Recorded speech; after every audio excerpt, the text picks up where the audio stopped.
Imagine rolling up to a starting line at a racetrack. You are sitting in a custom-built, multi-million-dollar Ferrari, like the absolute pinnacle of modern engineering. Right. The absolute best money can buy. Exactly. But then you look over at the lane next to you, and your competitor has arrived, driving a fleet of 26 used Honda Civics. Wait, 26 of them? 26 used Honda Civics. I mean, you would probably laugh, right? You'd assume the race is over before the starting gun even fires. Oh, for sure. It's a completely absurd visual. But that absurd, almost cartoonish disparity is, well, it's exactly what we're seeing unfold right now on the grass at the 2026 World Cup group stages. It really is. So, welcome to this deep dive. Today, we are exploring 11 distinct matchups where a single player's theoretical transfer value completely dwarfs the entire opposing team's 26-man roster. Yeah, it's a structural wealth gap that is just staggering. It is, and we are going to explore what this massive, financial mismatch actually means for the reality of the beautiful game. Because you kind of have to look at these matches through a totally different lens now. You do, because on the television broadcast, the pitch looks completely symmetrical. I mean, it's 11 humans against 11 humans, right? Right. The physical dimensions of the field are equal, but the financial spreadsheet operating behind those 22 players dictates a profoundly asymmetrical reality. Yeah, to understand the sheer scale of that asymmetry, we really have to define the currency we're dealing with here. Definitely. Because when we talk about a player being worth $100 or $200 million, we aren't talking about the annual salary they take home. No, not at all. Even for those of us who follow the business of the sport closely, it's probably worth clarifying the mechanics of what transfer marked value actually measures. Precisely. So Transfermarkt is this German database that has effectively become the global industry standard for assigning market value to professional soccer players. Okay. But, and this is key, it is not a power ranking of who is playing the best soccer this week. It is a strict economic projection of a club transfer fee. So it's about the cost to move them. Exactly. In global soccer, unlike North American sports where players are just, traded for other players, athletes are bought and sold for cash. The transfer fee is the cost a buying club must pay to the selling club to break a player's current contract. Okay, let's unpack this. If Transfermarkt values include age, remaining contract length, and future potential, we aren't just measuring current skill on the pitch today, but a financial investment. Yes, exactly. Isn't that like comparing a veteran employee's actual salary to a tech startup's venture capital valuation? You're comparing a known steady output against the speculative sky-high promise of what a young talent might do over the next decade. What's fascinating here is that the startup analogy mirrors the accounting perfectly. Yeah, because when a major club pays a massive transfer fee, they are amortizing that cost over the length of the player's new contract. They are buying the asset's prime years and projecting future yield. Like trophies and sponsorships. Exactly. Whether that yield comes in the form of Champions League trophies, global merchandise sales, or broadcasting revenue. A 32-year-old striker might be in incredible form, scoring 20 goals a season. But he's older. Right, so his transfer value drops significantly because he has zero resale value. I see. But an 18-year-old putting up those same numbers, he's valued exponentially higher because the buying club gets a decade of athletic output, plus the potential to sell him again for a profit. It's a pure asset valuation. And that mathematical preference for youth and projected yield brings us to the absolute peak of the mountain in this tournament. Yeah. When you look at the raw data, who is sitting at the very top of these financial rankings? Well, you have two players tied for the most valuable in the entire tournament, both sitting at an astonishing $229 million. Wow, 229. Yeah. First, you have Norway's Erling Holland, who is 25 years old and arguably in the physical prime of his career. And tied with him is Spain's Lamine Yamal. Who is what? 18? Who is just 18 years old. 18 years old and carrying a theoretical price tag of nearly $250 million. That is insane. It is. And because of that valuation formula, we get the single greatest David versus Goliath disparity of the entire group stage. Which is Norway versus Iraq, right? Exactly. Norway versus Iraq. Erling Haaland, entirely by himself, is worth 9.4 times the entire Iraqi squad combined. 9.4 times. Just him. Just him. The total valuation for all 26 players representing Iraq is $24 million. It is genuinely hard to conceptualize that scale.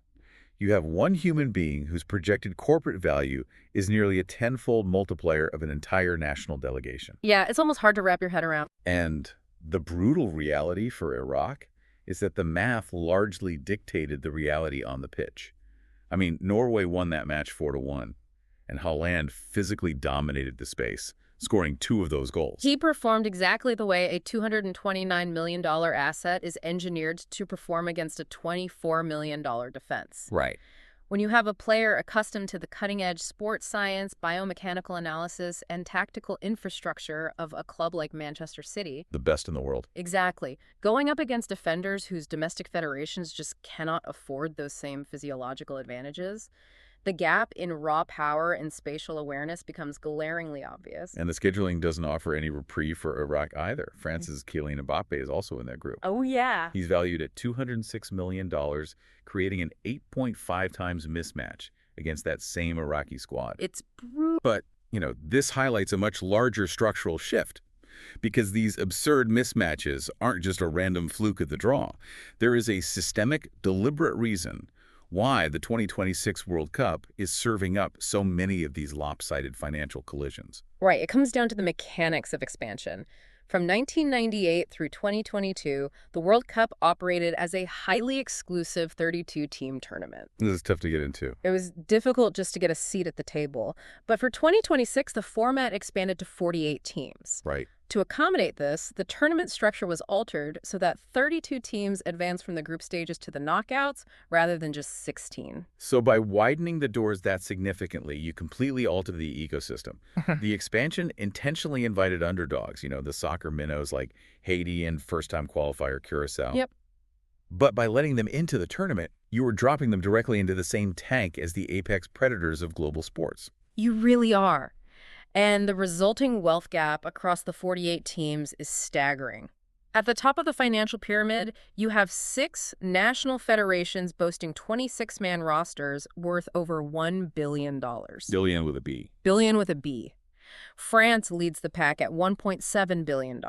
Then you have England at $1.6 billion and Spain at $1.4 billion. And there are a few others too, right? Yeah, Portugal, Germany, and Brazil easily clear that billion-dollar threshold as well. So you have these 6 absolute juggernauts.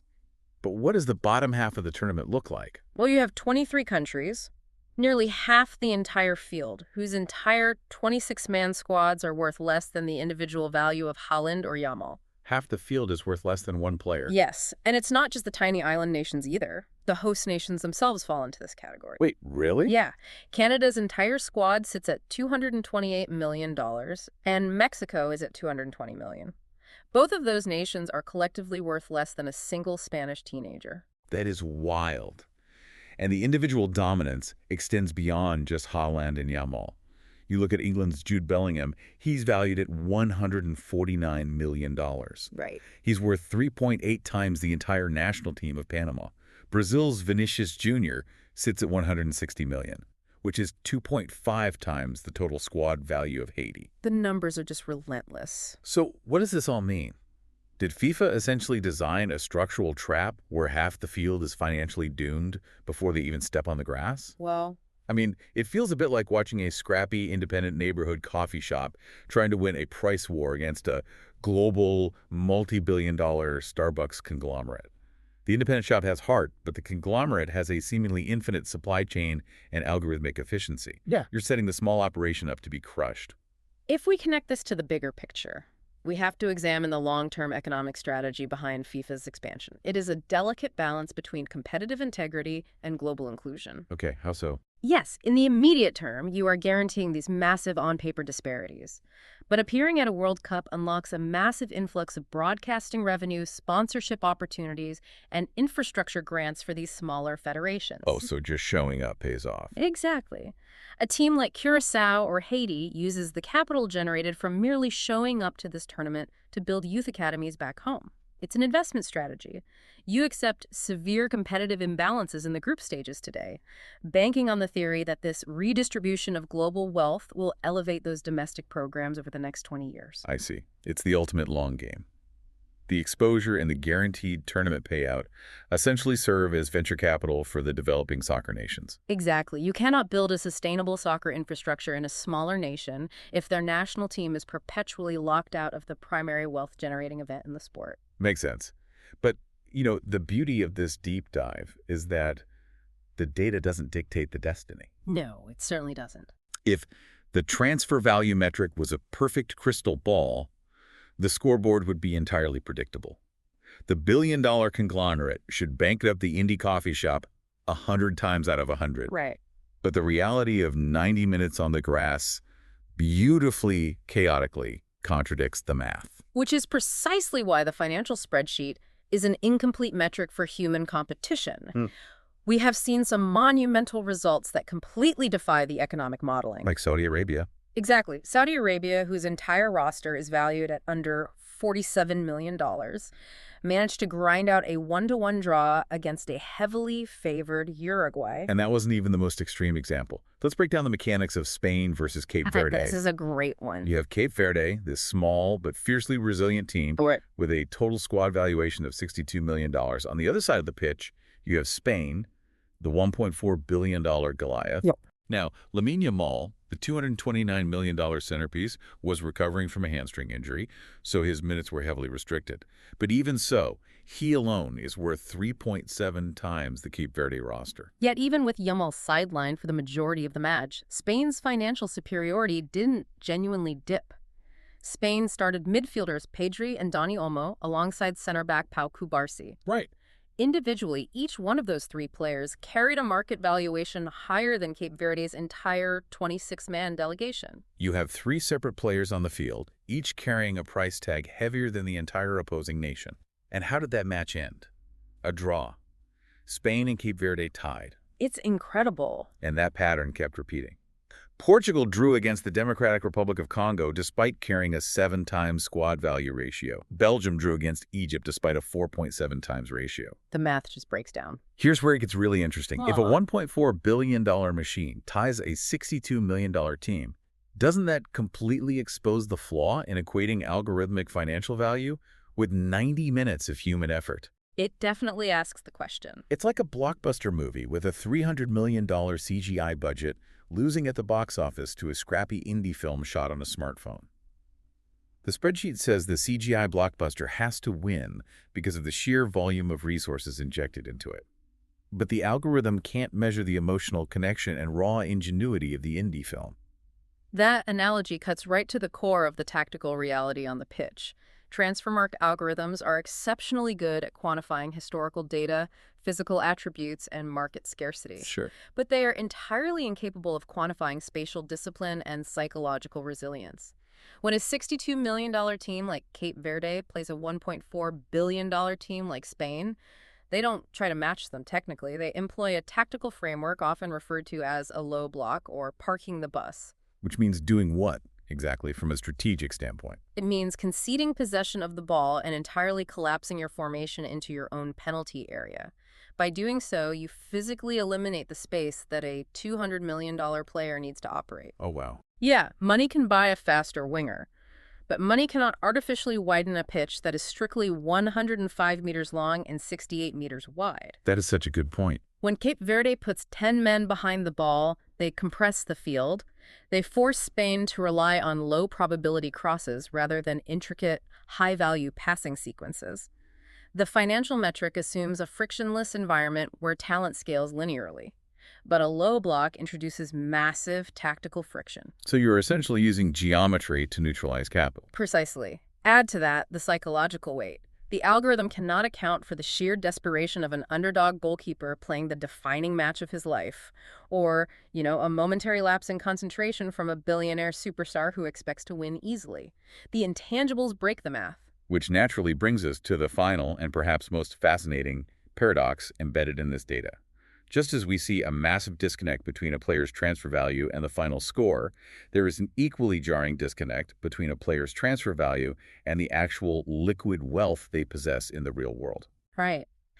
We established earlier that Transfermarkt is a projection of a club's cost to acquire a player. It has absolutely zero correlation with a player's personal bank account or yearly earnings. None at all. And there is no greater illustration of this divide than looking at the two most iconic figures in the history of the sport. Cristiano Ronaldo and Lionel Messi. Let's look at the actual earnings. Yeah. Ronaldo is the highest paid player in this entire tournament. By far. He is, in fact, the highest earning athlete on the planet across all sports, pulling in an estimated $300 million over the past 12 months before taxes and agent fees. $300 million in a single year of athletic and commercial output. Yet, if you look at the transfer market valuations, because of his advanced age and the lack of long-term resale value we discussed earlier, his theoretical transfer value trails 20 of his own Portugal teammates. It's wild to think about. He isn't even in the top 20 most valuable players on his own squad, according to the very metric used to measure economic worth in soccer. And you see the exact same inversion with Lionel Messi. You do. Messi earned an estimated $140 million over the past 12 months. He has reached the pinnacle of global sports wealth. And yet, he ranks 15th on Argentina's roster in transfer value. Yeah. The ultimate irony here is that young phenomenons like Yamal and Haaland are dominating the transfer market with $250 million price tags, but they are not the billionaires. Cristiano Ronaldo and Lionel Messi are the only two actual billionaires playing at this World Cup. It's a really strange duality. Wait, so the two most famous, wealthiest billionaires in the history of the sport are essentially middle of the pack when it comes to their squad's transfer value. Does it prove that value in sports is just an illusion? Well, It feels like we are looking at two entirely different economic realities overlapping on the exact same pitch. One metric measures a player's future utility to a corporate club, and an entirely different reality measures their present self-sustaining brand. this raises an important question about the modern life cycle of a generational athlete. Value is not an illusion, but it is deeply contextual. When you are 18 years old like Yamal, your economic value is entirely centralized. It is owned by your club. You are a highly prized commodity, an asset expected to generate yield for your employer. Right. But when an athlete reaches the status and longevity of a Messi or a Ronaldo, they fundamentally transcend the traditional club player dynamic. They outgrow the system. They do.